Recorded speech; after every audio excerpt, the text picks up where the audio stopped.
রাতের দেরিতে ব্যায়াম করলে আপনার উপকার হতে পারে, কিন্তু এর ফলে আপনার চুলের ক্ষতিও হতে পারে। দেরিতে ব্যায়াম করলে আপনার শরীরে টেস্টোস্টেরন বেড়ে যায়। দারুণ শোনাচ্ছে, তাই না? ঠিক তা নয়, কারণ টেস্টোস্টেরন ডিএইচটিতে রূপান্তরিত হয়। আর ডিএইচটি এটি হরমোন যা চুলের ফলিকলগুলিকে ধ্বংস করে।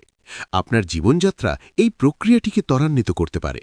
মানসিক চাপ, কম ঘুম এবং মধ্যরাতের ওয়ার্কআউট এই রাসায়নিক শৃঙ্খল বিক্রিয়ার জন্য জ্বালানি। ডিএইচটি আপনার ফলিকলগুলিতে সংযুক্ত হয়, সেগুলিকে সংকুচিত করে এবং সময়ের সাথে সাথে আপনার চুল আবার নতুন করে গজানো থেমে যায়। হ্যাঁ, আপনি হয়তো পেশি তৈরি করছেন, কিন্তু আপনি সেই হরমোনটিও খাওয়াচ্ছেন যা আপনার চুলের রেখাচুরি করে। সত্য কথা হলো, আপনার চুল ধরে রাখা অলৌকিক শ্যাম্পুর ওপর কম নির্ভর করে এবং আপনি কখন প্রশিক্ষণ দেন, কিভাবে ঘুমান এবং কিভাবে আপনি চাপ নিয়ন্ত্রণ করেন তার উপর বেশি নির্ভর করে। আপনার শরীর হয় পেশি তৈরি করতে পারে অথবা চুল ধরে রাখতে পারে, কিন্তু চাপ বেশি থাকলে খুব কমই দুটোই।